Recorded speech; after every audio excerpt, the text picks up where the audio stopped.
This conference will now be recorded.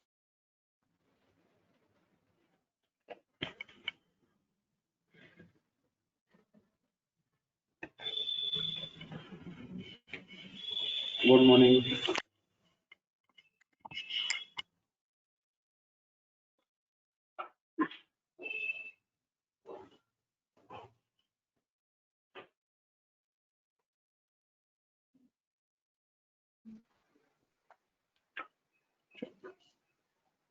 Good morning, sir.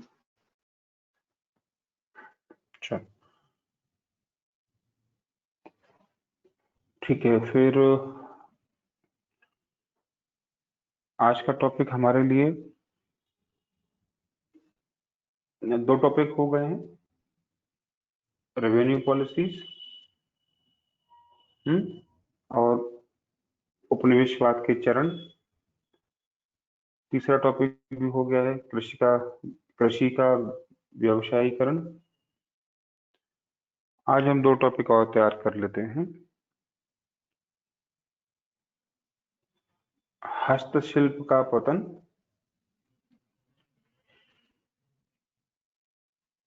ठीक है। तो हेडिंग बना लेंगे, डिक्लाइन ऑफ हैंडीक्राफ्ट्स, हस्तशिल्प का पतन ब्रिटिश कालीन भारत में। हमें इस पर थोड़ा ध्यान देना पड़ेगा, है ना। इसी को दस्तकारी भी कहते हैं। इसका सीधा मतलब ये है कि हाथ से जो आइटम बनाए जा रहे हैं उन पर जो डिपेंडेंट इंडस्ट्रीज हैं या लोग हैं उनका डिक्लाइन हुआ है, ठीक है। तो हाथ से क्या चीजें बनाई जा रही हैं उस समय के हिसाब से देखें तो, जैसे चमड़ा है, यानी शूज बनाने का काम है ना। मिट्टी के बर्तन बनाने का जो कुम्हार का, पॉटर का जो काम है वो है। कारपेट है, आर्म्स, तलवार और छोटे चाकू जैसे कार्य हैं, ठीक है। ये सब उस समय का हस्तशिल्प है। क्योंकि भारत में अंग्रेजों से पहले मशीन प्रयोग तो हुई नहीं है, और जब मशीन प्रयोग नहीं हुई है तो काम हाथ से ही होता होगा मैक्सिमम। तो अंग्रेजों की वजह से भारत में हस्तशिल्प का पतन हुआ। सबसे पहले तो आपने ये समझा दिया कि पतन किस चीज का हुआ है, हस्तशिल्प का आशय क्या है, और उस समय हस्तशिल्प ही प्रमोट क्यों हुआ था, क्योंकि भारत में औद्योगिकरण नहीं हुआ है। ये एक रीजन है, ठीक है। चलो, इस टॉपिक को समझने के लिए हम इसे दो पार्ट में डिवाइड कर सकते हैं कि अंग्रेजों के आने से पहले व्यवस्था कैसे काम कर रही थी और उनके आने के बाद क्या बदलाव आए, ठीक है। तो अंग्रेजों के आने से पहले हम लिखेंगे, अंग्रेजों का मतलब प्लासी के युद्ध से पहले, कि भारत में स्वदेशी उद्योग और हस्तशिल्प बहुत बेहतर स्थिति में था अंग्रेजों के आने से पूर्व। और माना जाता है कि भारत उस समय लगभग 30% तक 30% तक दुनिया के बाजार में अपनी भागीदारी रखता था, ठीक है। 30% तक भागीदारी।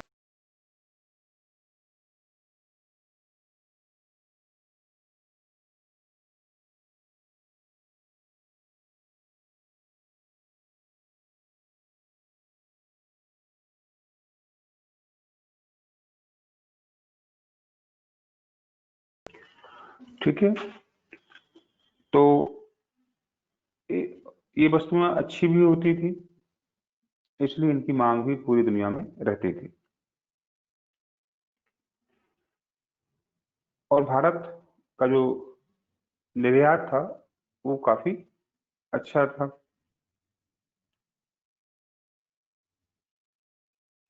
लेकिन जैसे ही ब्रिटिश शासन आया, चीजों में बदलाव होने लगा। ठीक है, ये है इसकी प्रस्तावना, या अंग्रेजों के आने से पहले की व्यवस्था पर थोड़ा सा आपको इंट्रोडक्शन देना था।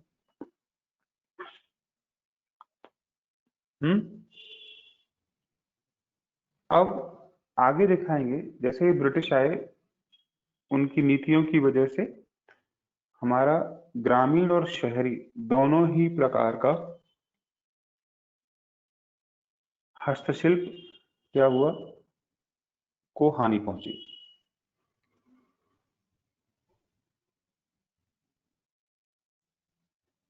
ठीक है, तो कारण बताने होंगे आपको कि आखिर ये हस्तशिल्प का पतन किन कारणों से हुआ है। ठीक है, सबसे पहले आप लिखेंगे, अंग्रेजों के द्वारा जो कच्चा माल है उसको दबाव बनाकर कम कीमत पर खरीद पाना, इसलिए उनका जो प्रोडक्ट था वो सस्ता होता था। लेकिन वही प्रोडक्ट यदि भारतीय कारीगर खरीदता था कच्चा माल, तो उसे महंगा मिलता था। अब महंगा मिलेगा तो महंगा ही बेचेगा, तो इनको कच्चा माल महंगा और अंग्रेजों को कच्चा माल सस्ता, ये एक बड़ा कारण था। कच्चा माल ही महंगा और सस्ता है। नंबर 2, जब अंग्रेजों ने अपना माल बेचा, वही माल बनाकर, तो टैक्स नहीं लगने दिया उस पर। भारतीय व्यापारी या कारीगर ने बेचा तो टैक्स लगा दिया। तो पहले से ही जो महंगा था वो और महंगा हो गया टैक्स लगने की वजह से। ठीक है, तो महंगा कच्चा, महंगा माल और महंगा कर या बड़े कर की वजह से भारतीय कारीगरों के क्राफ्ट्समैन कह सकते हो आप, यानी के प्रोडक्ट्स महंगे हुए, और इसलिए वो मार्केट में कंपटीशन में टिक नहीं पाए। ठीक है, यानी उनका जो प्रॉफिट था वो कम होता था, तो कम प्रॉफिट पर वो काम नहीं कर सकते थे। जाहिर सी बात है, वो जो कारीगर था वो या तो गांव में खेती पर डिपेंडेंट हो गया, या फिर वो मजदूर बन गया। ठीक है, दूसरा कारण, अगला कारण आप लिखेंगे, इंडियन प्रोडक्ट्स ब्रिटिश मार्केट में प्रतिबंधित कर दिए गए, यानी उनकी मांग घटा दी गई, उनकी डिमांड कम हो गई।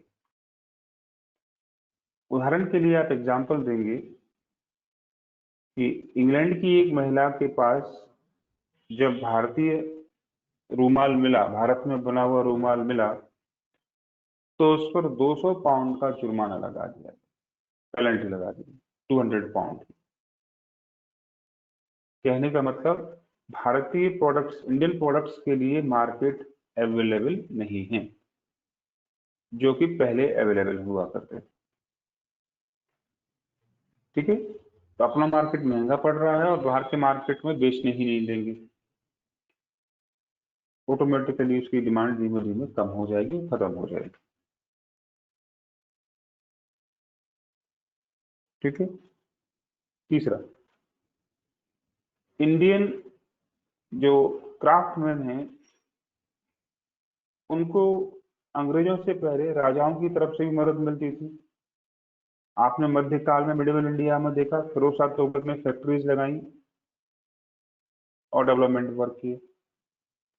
लेकिन ब्रिटिशर्स ने भारत के क्राफ्टमैन के लिए कोई भी डेवलपमेंट या कोई भी इन्वेस्टमेंट नहीं किया, यानी स्टेट की तरफ से उन्हें कोई प्रोटेक्शन नहीं दिया गया, जबकि ब्रिटिश प्रोडक्ट्स को हर तरह का प्रोटेक्शन मिला हुआ था। ठीक है, अगला कारण। अगला कारण है देसी राजे रजवाड़ों का पतन, डिक्लाइन ऑफ प्रिंसली स्टेट्स। क्योंकि यही थे भारतीय कारीगरों के द्वारा बनाए गए सामान के खरीदार। तो जब रजवाड़े ही नहीं रहेंगे, खरीदार ही नहीं रहेगा, तो कारीगर बेचेगा क्या? जैसे स्पेसिफिकली कारपेट जो वहां बिछाए जाते थे, छत पर लगाने वाले फार्नूस या जो भी झूमर होता था, वो इस तरह के जो भी प्रोडक्ट्स थे जो महंगे होते थे, तो उन्हें केवल यही प्रिंसली स्टेट्स के राजे रजवाड़े पैसे वाले थे तो खरीद सकते। ठीक है, तो उनकी समाप्ति ने भी इस काम को बढ़ा दिया। अगला कारण, रेलवे के विकास ने। रेलवे के विकास ने कैसे किया है काम? रेलवे ने शहरी क्षेत्रों में तो नुकसान पहुंचा है ही, रेलवे के आने के बाद अंग्रेजी प्रोडक्ट्स की पहुंच रिमोट एरियाज में भी हो गई। जहां पहले केवल इंडियन प्रोडक्ट्स मिलते थे तो सेल हो जाते थे, लेकिन रेल के रिमोट एरियाज में पहुंचने से ब्रिटिश प्रोडक्ट ग्रामीण क्षेत्रों में भी पहुंच गए, सस्ते टिकाऊ। तो जाहिर सी बात है, भारतीय कारीगरों के प्रोडक्ट्स वहां भी सेल नहीं होंगे। इस तरह से रेलवे ने ग्रामीण क्षेत्रों को नुकसान पहुंचाया। ठीक है, अगला कारण, अंग्रेजों ने भारत के लोगों के पास हथियार, आर्म्स रखने के लिए क्या कर दिया?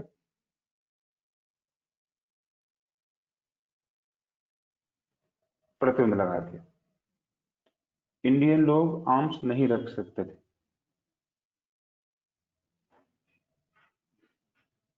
इससे उनकी डिमांड कम हो। ठीक है, प्रिया का मैसेज है कि क्लास वॉइस रुक गई है। कहां से रुकी है और क्या अभी भी रुकी है?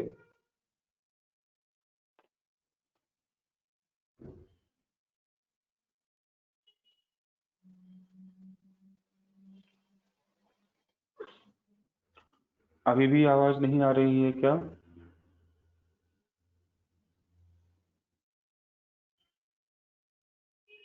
हेलो,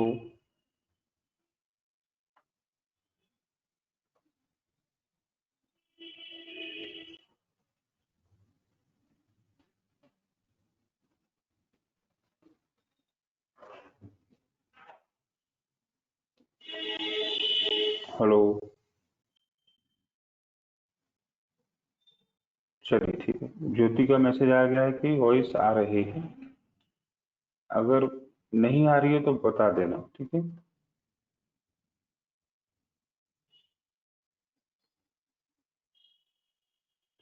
चल। प्रिया का कहना है कि देसी रजवाड़ों के पतन के बाद से आवाज की प्रॉब्लम हुई है। ठीक है, तो देसी रजवाड़ों के बाद मैंने केवल रेलवे के बारे में बात की थी कि रेलवे के आने से अंग्रेजों के प्रोडक्ट्स रिमोट सुदूरवर्ती क्षेत्रों में, रिमोट एरियाज में पहुंचने लगे थे। जहां पहले केवल इंडियन प्रोडक्ट्स सेल होती थी। ठीक, तो रेलवे ने भी हमें या हमारे कारीगरों को उस समय लॉस पहुंचाया। ओके, लास्ट में मैंने बताया कि अंग्रेजों ने भारतीय लोगों के पास हथियार आर्म्स रखने पर प्रतिबंध लगाए थे, बहुत सारे प्रतिबंध का मतलब लाइसेंस भी जरूरी कर दिया था कई बार। तो ऐसे में भारतीय लोगों ने हथियार रखना कम कर दिया, तो उनको बनाने वाले जो कारीगर हैं, क्राफ्टमैन है, वो भी डिक्लाइन हो जाते हैं। एक कारण ये है।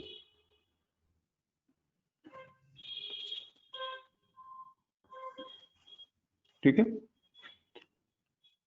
तीसरा या सबसे लास्ट में आप लिखेंगे ब्रिटिश प्रोडक्ट सस्ते हैं और ड्यूरेबल भी है, फिनिशिंग अच्छी आ रही है, इसलिए वो जल्दी सेल हो जाते थे। सस्ते क्यों हो तो आपको पता ही है। तो उसका एक बड़ा कारण था बल्क प्रोडक्शन। कर वगैरह तो है ही, कच्चा माल भी है, तो बल्क प्रोडक्शन था, मशीन से प्रोडक्शन हो रहा। तो मशीन से जब प्रोडक्शन होगा तो चाहे से बड़ी मात्रा में होगा, और व्यापार का नियम ये कहता है कि अगर आप प्रोडक्शन बड़ी मात्रा में कर रहे हैं तो आपकी लागत कम हो जाती है और मुनाफा बढ़ जाता है। ये कंडीशन भारतीय व्यापारियों या क्राफ्टमैन के साथ नहीं है। मैनुअल प्रोडक्शन कर रहे हैं इसलिए प्रोडक्शन भी कैसा है, कम है, और लागत बड़ी है। लागत बढ़ेगी तो प्रॉफिट कम होगा। इकोनॉमिक्स का सिंपल सा नियम है, ये भी जिम्मेदार है उस चीज के लिए।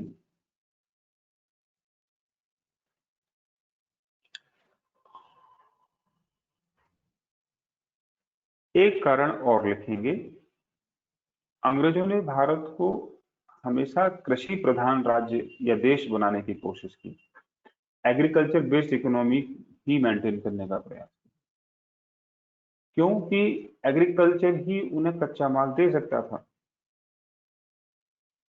तो उनका सारा फोकस कहाँ है कि किसी भी तरीके से जो आदमी व्यापार कर रहा है उसे भी क्या बना दिया जाए, किसान बना दिया जाए। जो आदमी कारीगर है उसे भी क्या बना दो,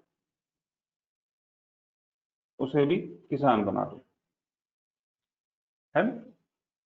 तो इस वजह से भी अधिकांश लोग कृषि की ओर मजबूरी में मूव हुए, चाहे वो क्राफ्टमैन ही क्यों ना हो। ठीक है, तो ये पॉलिसी थी जिसकी वजह से क्राफ्टमैन का नुकसान हुआ। और भी चीजें हैं, कुछ और पॉलिसीज थी, जैसे लकड़ी के काम करने वालों को यानी कारपेंटर को लॉस हुआ, स्पेसिफिकली रूरल एरियाज में, क्योंकि जंगलात के कानून यानी फॉरेस्ट लॉ बना दिए गए थे, जहां से लकड़ी लाने में क्या था, टैक्स देना पड़ता है या परमिशन नहीं मिलती। नंबर एक, इस जंगलात के कानून से, फॉरेस्ट लॉ से, जो क्या बोलते हैं, लोहार है, ब्लैक स्मिथ है, उसे भी नुकसान हुआ। क्योंकि ब्लैक स्मिथ जो भी हथियार बनाएगा उसको लोहा गलाना पड़ेगा, मेल्ट करना पड़ेगा, आयरन। आयरन मेल्ट करने के लिए क्या चाहिए, कोयला। कोयला कहाँ से बनेगा, लकड़ी से। और लकड़ी पर क्या लगा हुआ है, प्रतिबंध। ठीक है, तो इसलिए लोहार भी यानी क्राफ्ट ब्लैक स्मिथ भी, बढ़ई यानी कारपेंटर भी। अब बचा कौन, बर्तन बनाने वाला, उससे भी लॉस हुआ, क्योंकि बर्तन कैसे आ गए थे, टिकाऊ, ड्यूरेबल, क्योंकि वो मेटल के थे। तो यह एक क्वेश्चन प्री का बन सकता है कि सारे इंडस्ट्री का पतन हुआ, लेकिन जो हमारा पोटर है, जो मिट्टी के बर्तन बनाने वाला है, उनको चुनौतियां तो बहुत मिली, लेकिन वो समाप्त नहीं हुए। क्यों, अन्य क्राफ्टमैन की तरह उनको बहुत बड़ा लॉस नहीं उठाना पड़ा। इसका मतलब सीधा है कि उनकी प्रोडक्शन सिस्टम चलती रही। तो आखिर उनका प्रोडक्शन क्यों चलता रहा, जबकि लोगों के पास ऑप्शन था कि वो मेटल का बर्तन यूज कर सकते थे? जवाब दे सकते हो इस चीज का?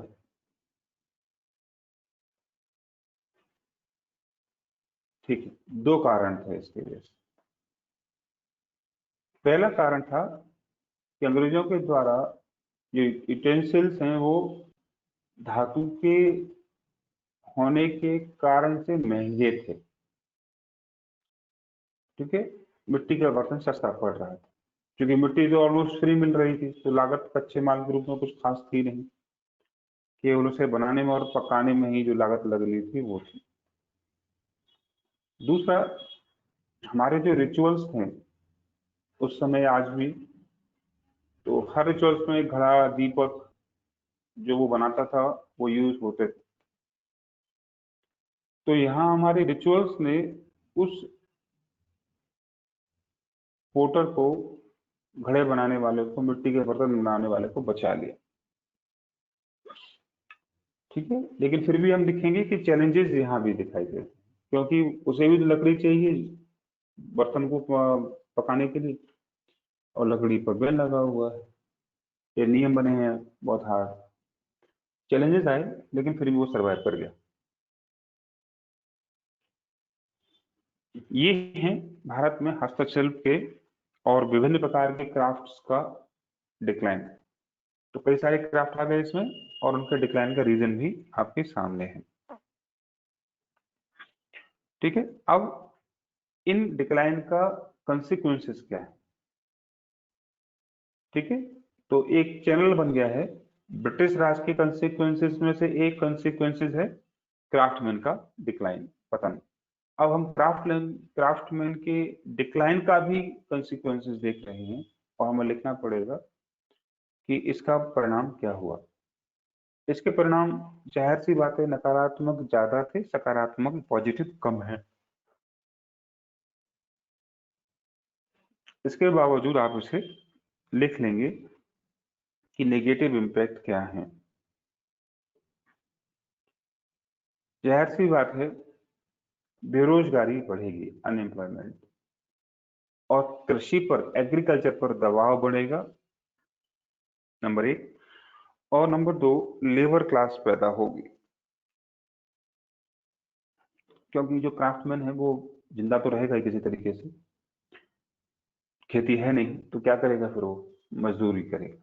तो इससे कहीं ना कहीं जो क्लास है, वर्ग है, उसका वॉल्यूम इंक्रीज होगा। तो बेरोजगारी, और बेरोजगारी से जो हैव्स नॉट की क्लास है उसका साइज बढ़ने लगे। ऐसे लोग कहाँ माइग्रेट कर जाएंगे? अर्बन एरियाज में, टाउन एरियाज में। ठीक है,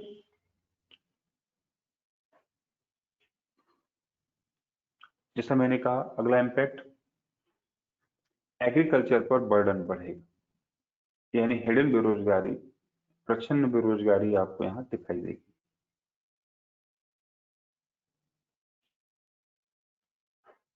अब कृषि पर दबाव बढ़ेगा तो जो जमीन के हिस्से हैं वो ज्यादा होंगे, यानी स्मॉल होल्डिंग्स, छोटी जोतें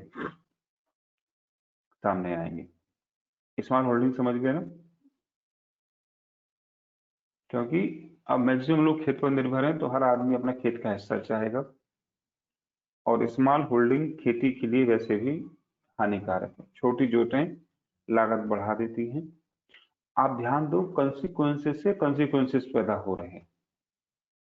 तो आपके ऊपर है कि आंसर अगर लंबा है तो आप साइड इफेक्ट्स को या बाई प्रोडक्ट्स को दिखाएं, अदरवाइज मेन आउटकम को दिखाकर भी आगे बढ़ सकते हैं। ठीक है, चलिए, इसका अगला नुकसान ये हुआ कि मॉडर्न इंडस्ट्री डेवलपमेंट नहीं हो पाई। ठीक है, कारण कि जब लोगों के पास पैसा ही नहीं होगा तो वो निवेश कहाँ करेंगे, और इंडस्ट्री लगाने के लिए फैक्ट्री चाहिए, और फैक्ट्री के लिए क्या करना पड़ेगा, निवेश, इन्वेस्टमेंट। तो किसी भी आदमी को इतना गरीब बना दो कि वो निवेश ही नहीं कर सकता, रिस्क नहीं ले सकता, तो इंडस्ट्री कहाँ से डेवलप करेगा। ठीक है। इन सब का परिणाम ये हुआ कि हमारी ब्रिटेन पर डिपेंडेंसी डे बाय डे बढ़ती चली, ब्रिटेन पर निर्भरता विशेषकर आर्थिक जरूरतों के मामले में, व्यापारिक जरूरतों के मामले में हमारी और बढ़ी। इससे कल भी हमने डिस्कस किया था, भारतीय अर्थव्यवस्था फॉलोअर बन के रह गई, पिछलग्गू कहते हैं इसको। यानी ये सब हमारे यहाँ हो रहा है, उसका लाभ किस इकोनॉमी को मिला है, ब्रिटिश इकोनॉमी। हमारी इकोनॉमी तो उनको केवल सप्लाई करने के लिए है, मार्केट देने के लिए है, या जहां उनको सपोर्ट चाहिए वहां सपोर्ट देने के लिए। इसी को फॉलोअर इकोनॉमी कहते हैं, डिपेंडेंट इकोनॉमी कहते हैं। ठीक है। नेक्स्ट, इससे कहीं ना कहीं सोशल कंसिक्वेंसेस भी आए। जब गरीबी और बेरोजगारी बढ़ेगी तो लोग संघर्ष करेंगे, कॉन्फ्लिक्ट्स करेंगे। तो स्पेसिफिकली ग्रामीण रूरल लाइफ में खेती के बंटवारे से, लगातार बंटवारे से पारिवारिक संघर्ष तेजी से बढ़े, फैमिली डिस्प्यूट्स इंक्रीज हुए।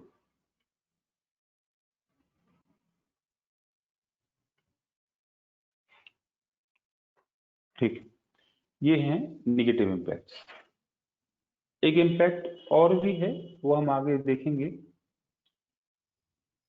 और वो था कि इससे ड्रेन ऑफ वेल्थ हो रहा है। जितनी 3-4 दिन से हम क्लास पढ़ रहे हैं, उन सब का अंतिम परिणाम हमें क्या दिखाएंगे बाद में, धन निष्कासन, ड्रेन ऑफ वेल्थ, है ना। लेकिन वो मेन टॉपिक है हमारा, तो हम डिटेल तैयार करेंगे। अब आइए कुछ पॉजिटिव इम्पैक्ट देख लेते हैं, पॉजिटिव कंसिक्वेंसेस भी हैं डिक्लाइन के। पॉजिटिव का मतलब कहीं और इनका इम्पैक्ट दिखाई दिया। जैसे भारत में शहरीकरण, अर्बनाइजेशन को बढ़ावा मिला।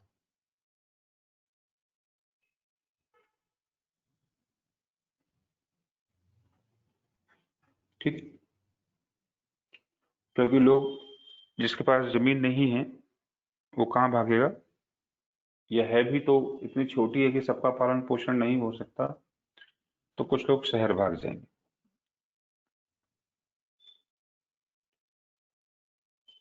ठीक है। इससे क्या होगा, वहां छोटी मोटी इंडस्ट्री लगी होंगी, उसमें वो काम करेगा। तो जैसा मैंने अभी थोड़ी देर पहले कहा था, क्लास कंसेप्ट, वर्ग संरचना मजबूत होगी। और वर्ग भी कौन सा बनेगा यहाँ पर, वंचित वर्ग, सर्वहारा वर्ग। सर्वहारा वर्ग का साइज और वॉल्यूम बड़ा होता जाएगा,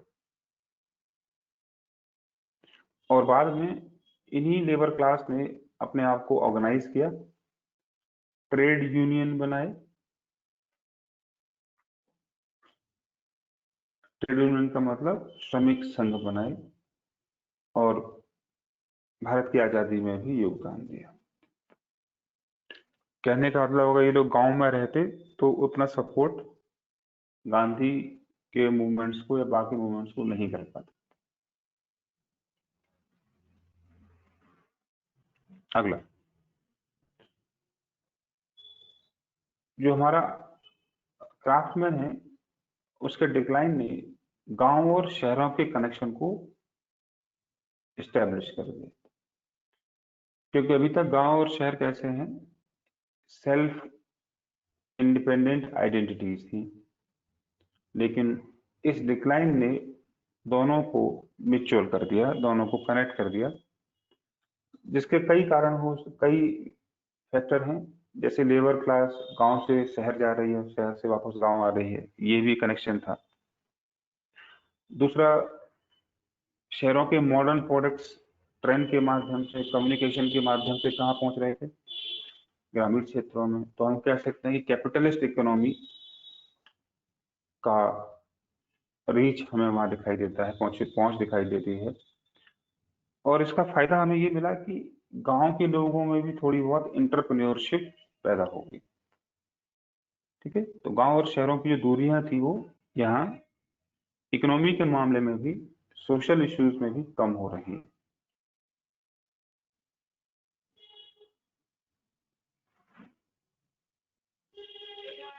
ठीक है, ये कुछ पॉजिटिव इम्पैक्ट भी हमने देखा है।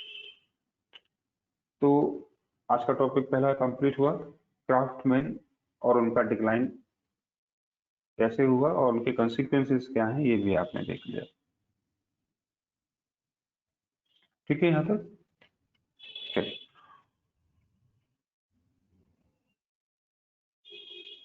अब यहाँ तक कुछ पूछना हो तो आप लोग पूछ लीजिए, अगर जो नहीं समझ में आया है तो।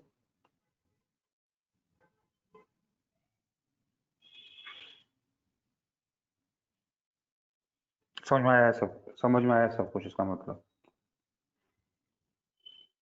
ठीक है, फिर चलिए। एक क्वेश्चन परसों के टॉपिक का आता है।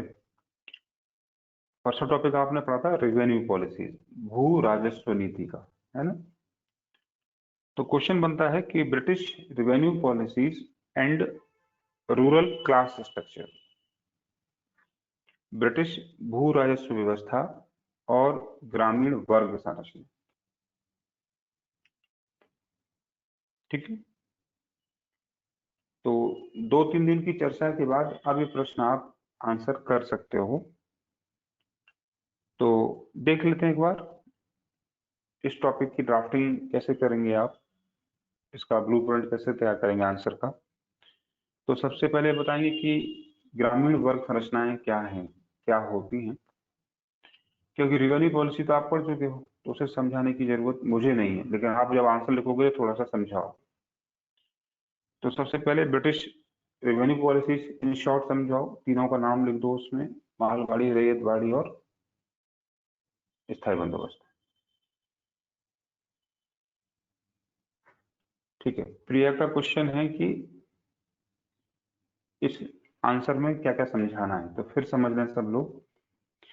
अगर क्वेश्चन बनता है यूपीएससी में कि ब्रिटिश रेवेन्यू पॉलिसीज और उसका ग्रामीण वर्ग संरचना पर प्रभाव क्या है, तो सबसे पहले आप बहुत छोटे में रेवेन्यू पॉलिसी समझें कि जमीन से कर प्राप्त करने के लिए अंग्रेजों ने 3 नीतियां भारत में लागू की, मालगाड़ी, रैयतवाड़ी और स्थायी बंदोबस्त। ठीक है, ग्रामीण वर्ग संरचना क्या है? प्रिया को आवाज नहीं आ रही है, बाकी लोगों को भी नहीं आ रही है क्या? आ रही है सर। अच्छा प्रिया, थोड़ा नेटवर्क चेक कर लो या लोकेशन चेंज करके देखो, आ जाएगी। हैं, ठीक है। ठीक है प्रिया, बाकी सबको आ रही है तो अपनी थोड़ा सा लोकेशन चेंज करके देखो, नेटवर्क प्रॉब्लम हो रहा होगा। ठीक है, तो सबसे पहले हमने क्या समझा, ब्रिटिश रेवेन्यू को समझा दिया, जब हमने डिटेल पढ़ा था, यहाँ शॉर्ट में समझाओ। फिर समझाओ ग्रामीण वर्ग संरचना क्या होती है। उसके लिए आपको समझना पड़ेगा वर्ग क्या होता है, क्लास। तो जो लोग सोशियोलॉजी पढ़े उनको तो आइडिया होगा, खैर इसी बहाने रिवीजन हो जाएगा क्लास क्या होती है। क्लास को हिंदी में वर्ग कहते हैं और इसका मीनिंग है ऐसे लोगों का समूह जो उत्पादन व्यवस्था से जुड़े हुए हैं। ठीक है, एग्जाम्पल के लिए फैक्ट्री सिस्टम, कारखाना प्रणाली ले सकते हो। तो कारखाने प्रणाली में कितने लोग जुड़े हुए हैं आपको पता है? एक जो मजदूरी करने वाला आदमी, मजदूर वर्ग, एक मैनेजर जो सबको मैनेज करता है, और एक मालिक या पूंजीपति। 3 ही वर्ग होते हैं, मेन बाकी तो और भी हैं, लेकिन 3 मेजर क्लास हमें किसी फैक्ट्री सिस्टम में दिखाई देती। और तीनों का उत्पादन में अपनी तरह का बिल्कुल अलग योगदान है। एक ने इन्वेस्टमेंट किया तो पूंजीपति कहलाया, यानी मालिक कहलाया, हैव्स कहलाया, क्योंकि वो मालिक, इसलिए उसके पास पैसा है, हैव्स कैपिटल है।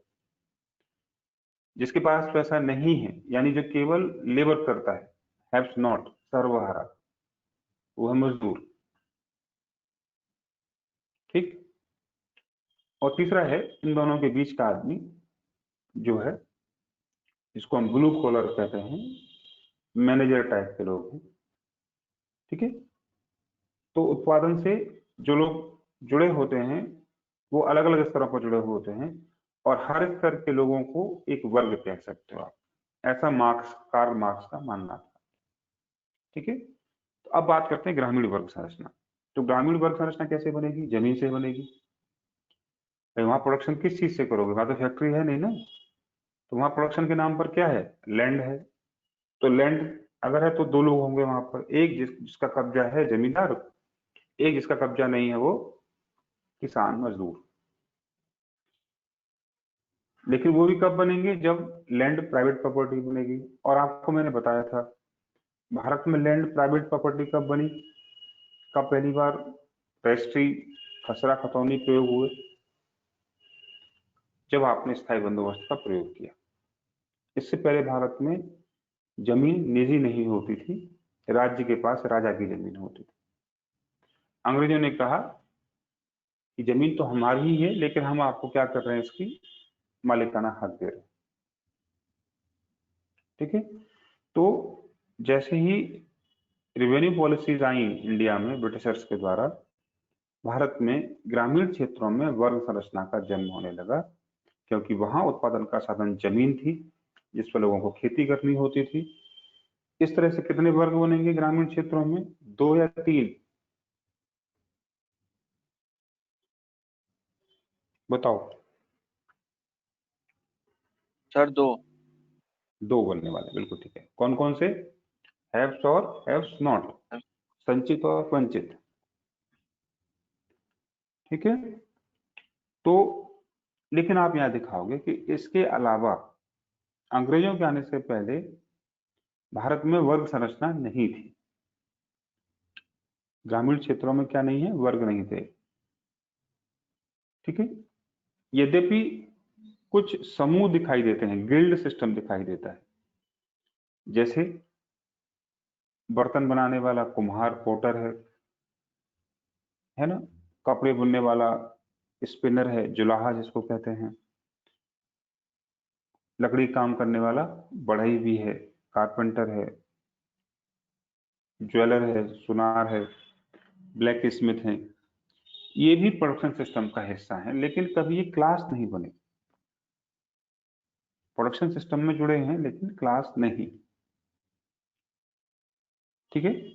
तो क्लास कब शुरू होंगे? जब रेवेन्यू पॉलिसी आ जाए, क्योंकि वही लैंड को प्राइवेट ओनरशिप में कन्वर्ट करने वाली है।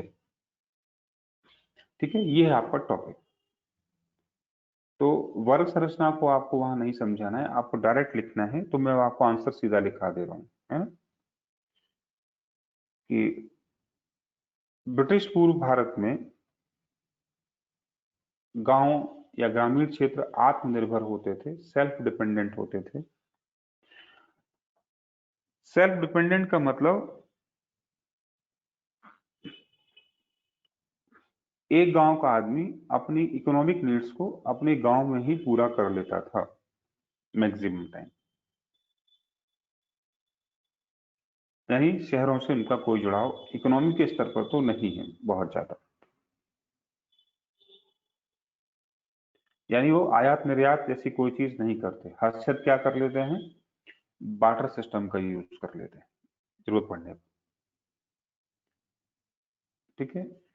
और वो जुड़े थे कैसे? जजमानी सिस्टम के माध्यम से। तो सोशियोलॉजी वालों को पता होगा कि जजमानी सिस्टम क्या था उस ड्यूरेशन में। तो गांव के लोग दूसरे से जजमानी सिस्टम से जुड़े हुए थे। इस कुल मिलाकर गिल्ड सिस्टम था, वर्ग संरचना दिखाई नहीं देती। अभी मैंने आपको समझाया। यानी जो रिसोर्सेज हैं वो लगभग सबके लिए अवेलेबल हैं।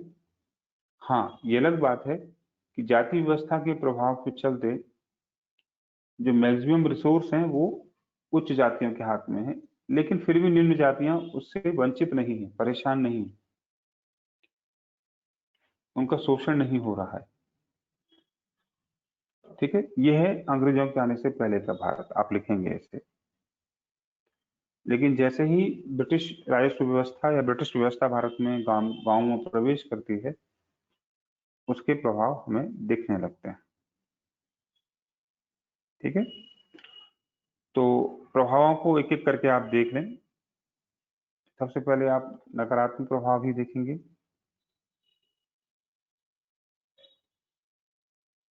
अच्छा, नकारात्मक सकारात्मक छोड़ दो, सीधा प्रभाव लिखो। नंबर 1, इससे रूरल स्ट्रक्चर में क्लास कॉन्सेप्ट पैदा हुआ, वर्ग संरचना पैदा हुई। एक तरफ जमीन का मालिक और दूसरी तरफ उस पर काम करने वाला किसान मजदूर। ठीक है, दूसरा, धीमे धीमे धीमे धीमे लिखेंगे आप, कुम्हार, बढ़ई, सुनार, इन सब का डिक्लाइन होने से हैव्स नॉट यानी वंचितों की संख्या में वृद्धि हुई। थोड़ी देर पहले मैंने आपको समझाया था कि सब अपना व्यवसाय छोड़ देंगे तो करेंगे क्या, खेती में चले जाएंगे, हैव्स नॉट बन जाएंगे। तो नंबर 2, जो वंचित वर्ग है, सर्वहारा है, प्रोलेटारियट्स हैं, उनकी संख्या बढ़ेगी, साइज वॉल्यूम इंक्रीज होगा।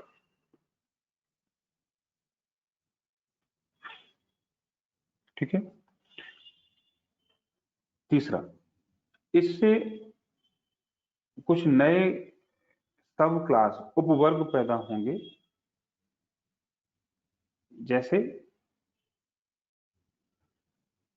Absent farmer, absent land holders, absent अनुपस्थित जमींदार। अर्थात वो लोग जिन्होंने, कल आपने देखा था जमींदारी खरीद ली है, परसों देखा था आपने, लेकिन वो खेती नहीं करते। यानी इससे पहले क्या था कि गांव में जो भी जुड़ा हुआ है वो खेती से, किसानी से जुड़ा था, लेकिन अब शहर के आदमी ने पैसा इकट्ठा किया और आके जमींदारी खरीद ली, लेकिन वो खुद खेती नहीं करता। ऐसे लोगों को कहते हैं एब्सेंट लैंड होल्डर्स, अनुपस्थित भूस्वामी, अनुपस्थित भूस्वामी। ऐसे वर्ग भी देखने को मिले। इसके अलावा मनी लेंडर्स की संख्या तेजी से बढ़ी, यानी सूदखोर महाजन जो डेब्ट का काम करते थे,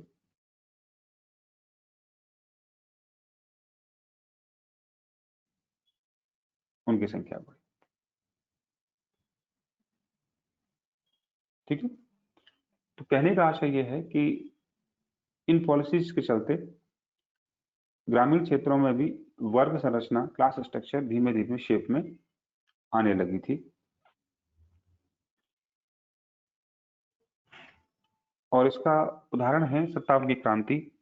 जब जिन इलाकों में रिवॉल्यूशन हुई थी, उनमें किसानों ने जमींदारों और साहूकारों पर भी आक्रमण किया। इसका मतलब था कि दो सेक्शन बन गए हैं सोसाइटी में, जमींदारों को मारा और साहूकारों को क्यों मारा, क्योंकि वहां पर उनके रिकॉर्ड्स हैं। तो मैंने कल बताया था, रिकॉर्ड्स को छीना और आग लगा दी, क्योंकि उनकी जमीन गिरवी रखी हुई। तो इस तरह से भारत में ग्रामीण क्षेत्रों में क्लास स्ट्रक्चर को लाने का क्रेडिट ब्रिटिश पॉलिसीज को दिया जा सकता है।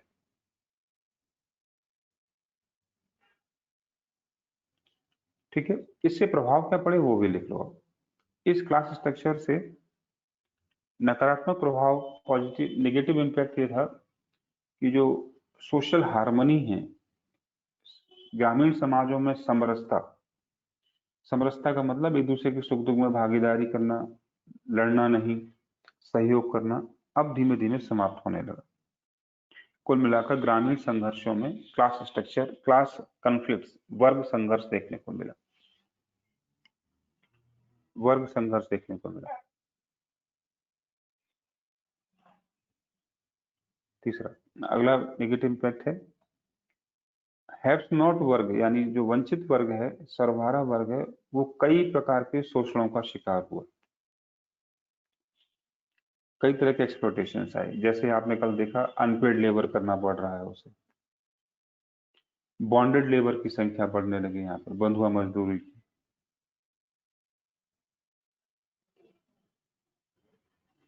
ठीक है, नेक्स्ट, फेमाइन जैसी नेचुरल क्लाइमेटीज में या क्लाइमेटीज में यही वर्ग सबसे ज्यादा लॉस झेलता था। महामारी भी आ रही है तो भी ये परेशान है, पानी नहीं पड़ रहा है तो भी आप भी परेशान, यानी ये मोस्ट वर्नेबल सेक्टर था क्लाइमेटीज को लेकर, क्लाइमेटीज के लिए।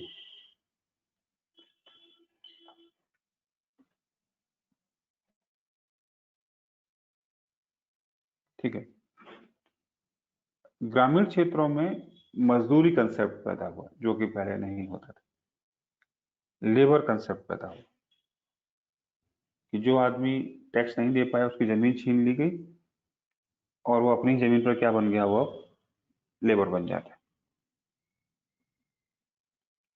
एक और इम्पैक्ट है, अब नेचुरल रिसोर्सेज पर कुछ ही सेक्शन का, कुछ ही क्लासेस का कब्जा हो जाएगा, आम आदमी को इन रिसोर्सेज से डिप्राइव किया जाएगा। तो ग्रामीण क्षेत्र के संसाधनों का सेंट्रलाइजेशन हुआ, केंद्रीकरण हुआ। जैसे कि लैंड, जमीन अधिकांशतः उच्च जातियों के हाथ में दिखाई देती है। एक गांव की मैक्सिमम जमीन जमींदार के हाथ में, और जमींदार जाहिर सी बात है मैक्सिमम टाइम कौन होता है, उच्च जाति का होता है। तो इस पूरी व्यवस्था में उच्च जाति के लोगों को अधिक लाभ मिला, या आप ये कह सकते हैं कि जो हैव्स हैं वो अधिकांशतः उच्च जाति के हैं और हैव्स नॉट है वो निम्न जाति से हैं। खैर, पॉजिटिव इंपैक्ट भी कुछ दिखाई दिए, जैसे भारत में कैश सिस्टम, कैश ट्रांजैक्शंस बढ़े, बार्टर खत्म हो गया तो क्या बढ़ेगा उसकी जगह, नगदी व्यवस्था को, कैश फ्लो बढ़ेगा। तो ये चीज कैपिटलाइजेशन के लिए, पूंजीवाद के लिए अच्छी है। अगला, कॉमर्शियल क्रॉप्स पैदा होने से गांव और शहरों में जो कॉन्टेक्ट्स हैं, संपर्क हैं, वो भी बढ़े, क्योंकि अब गांव का आदमी सारी फसल तो खाएगा नहीं, क्या करेगा, शहरों जाकर बेचना ही पड़ेगा उसे। तो यहाँ भी ग्रामीण शहरी संपर्क, कॉन्टूनियम बोलते हैं इसको, निरंतरता देखने को मिलती है। इससे जो रूरल इकोनॉमी का सेपरेशन था, रूरल इकोनॉमी का जो सेपरेशन था, अलगाव था, वो समाप्त हो गया, यानी ग्रामीण अर्थव्यवस्था भी मुख्य धारा की अर्थव्यवस्था से जुड़ गई। Rural economy main stream economy से कनेक्ट होती है। नेक्स्ट, इससे क्या हुआ, ग्रामीण क्षेत्रों में शहरी जीवन के लक्षण तेजी से बढ़े, तो अर्बनाइजेशन के सिम्टम्स रूरल एरियाज में भी दिखने लगे थे। तो इससे ग्रामीण लोगों की समझ और एक्टिविटी बढ़ी, जिसका उदाहरण है किसान आंदोलन। इससे पहले भारत में कभी भी पीजेंट मूवमेंट नहीं हुए थे। तो बढ़ते हुए पीजेंट मूवमेंट्स क्या दिखा रहे हैं कि ग्रामीण क्षेत्रों के लोगों में, किसानों में अवेयरनेस आ रही है। ठीक है, इवन ट्राइबल इकोनॉमी का कंटेक्स्ट भी दे सकते हो, वो भी रूरल इलाके में रहते हैं। तो ट्राइबल लोगों के कॉन्फ्लिक्ट्स भी आप, संथाल विद्रोह, मुंडा, है ना, भील, या आपने रिवोल्ट पढ़े हैं, नहीं है तो आगे पढ़ेंगे भी। तो जनजाति यानी ट्राइबल लाइफ भी मेन स्ट्रीम से जुड़ी, मुख्य धारा से जुड़ जाती है, क्योंकि जनजाति भी कच्चा माल देने वाले लोग हैं। अंग्रेजों को वो भी चाहिए, अंग्रेजों को कोयला चाहिए। कोयला कहाँ मिलेगा, छोटा नागपुर में। छोटा नागपुर में कौन रहता है, संथाल रहते हैं, झगड़े का कारण बनेंगे। ठीक है, तो एक छोटा सा पैराग्राफ जनजातीय संपर्कों से भी दिखाएं, कल ट्राइबल कॉन्टेक्ट से दिखाएंगे हम। अगला जो हम पढ़ चुके हैं, अर्बनाइजेशन में वृद्धि होगी, ग्रामीण जनसंख्या कहाँ माइग्रेट करेगी, शहरों की ओर। तो भारत में नए नए शहरों का जन्म होगा, जमशेदपुर, बॉम्बे, मद्रास, कलकत्ता, आप देख रहे हैं पहले नहीं थे, अंग्रेजों के द्वारा इनको कमर्शियल सेंटर बनाए जाने के बाद ही इनका डेवलपमेंट हुआ है। ठीक है, तो ये क्लास स्ट्रक्चर और क्लास स्ट्रक्चर के फिर डिफरेंस कंसिक्वेंसेस या परिणाम भी आपको देखने हैं, दिखाने हैं। ठीक है,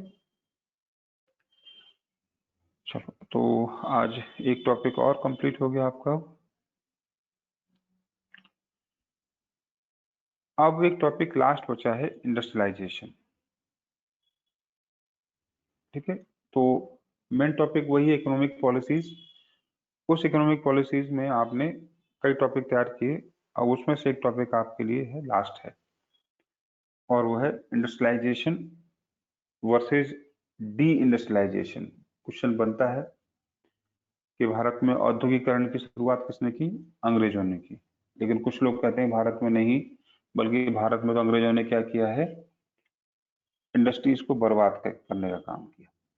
जैसे कि अभी आपने क्लास की स्टार्टिंग में देखा था, क्राफ्टमैन इंडस्ट्री खत्म हो रही है, तो इसे हम इंडस्ट्रियलाइजेशन नहीं कहेंगे बल्कि डी इंडस्ट्रियलाइजेशन कहेंगे। जो भी है, इस टॉपिक से अब आपको डिस्कस हो जाएगा कि क्या वाकई उन्होंने इंडस्ट्रियलाइजेशन या औद्योगिकरण किया कि नहीं।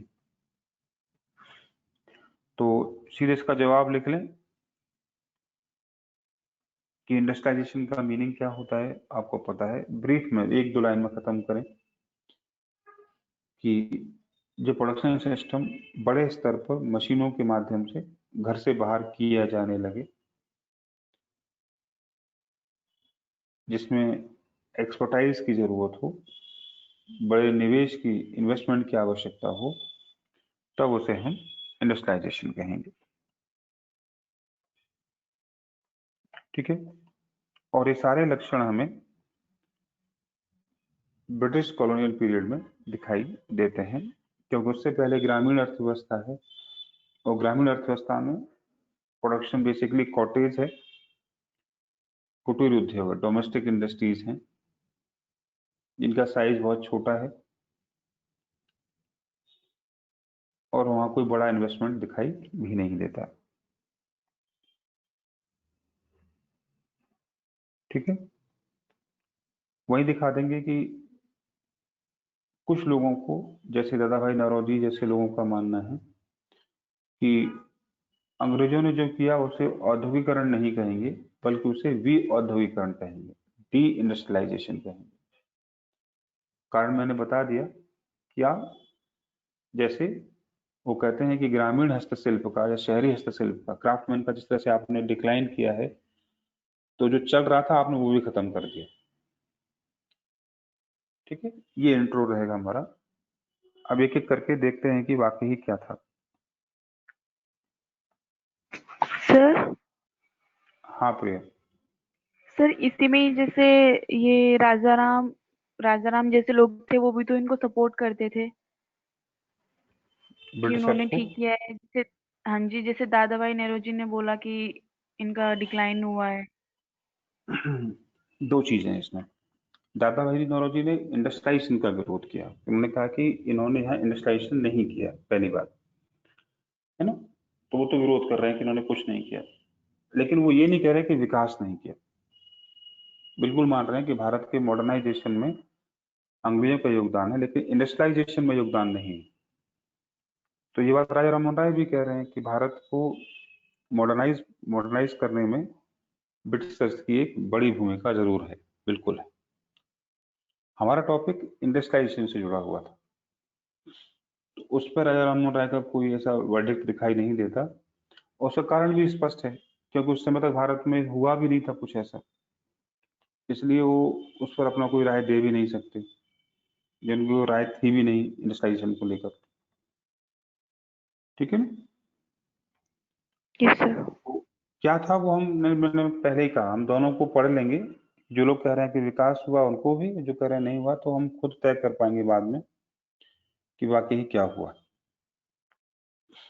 ठीक है, चलो टॉपिक थोड़ा लंबा है, इसलिए मैं अब इसे कल ही कराऊंगा आप लोगों को। अब 10 बज गए हैं, दूसरी क्लास भी मेरी है, तो टॉपिक समझ में आ गया होगा। थोड़ा अगर आप पढ़ के आएंगे तो और अच्छा है। कल डिस्कस करते हैं कि वाकई अंतिम निष्कर्ष हमें क्या लिखना है। ठीक है, 2 दिन से किसी ने कोई क्वेश्चन लिख के नहीं दिखाया है भाई। तुम लोगों को डांट दो तो तुम लोग काम करते हो, फिर चुपचाप हो जाते हो। सर जब इतना मेरे अच्छा क्वेश्चन हाँ सर मैं भेजती हूँ आपको। हाँ, तो कल कोई क्वेश्चन तुम्हारा नहीं आया ना? कल कहाँ कोई क्वेश्चन आया? परसों भी कोई क्वेश्चन नहीं था तुम्हारा। सर मुझे ना वो वैचारिक कारणों के वो समझ नहीं आया था कि तो और उसमें क्वेश्चन कोलिन